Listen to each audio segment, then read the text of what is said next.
So how has asset management evolved over the last 10 years as a result of new technology?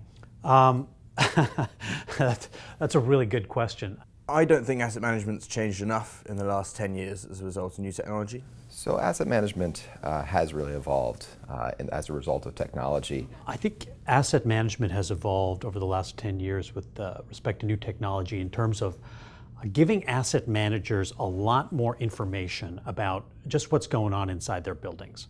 The role of technology, particularly around asset management, has historically been around the systems of the building.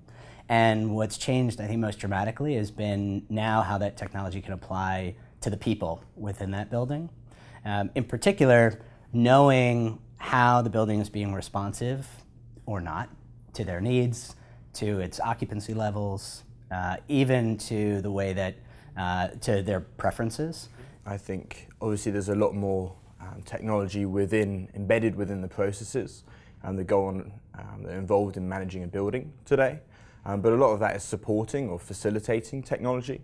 Not a lot of that is really disruptive technology that's forcing us and challenging us to change existing ways of doing things. So asset management has really evolved as a result of technology coming into the real estate space, because historically asset management, or the role, was much more focused on traditional building redevelopment. I think the evolution of asset management is really about data and the ability of an owner or an asset manager to not only collect that data, but to understand it, and C, ultimately to use it in a way that can deliver a product that people care about.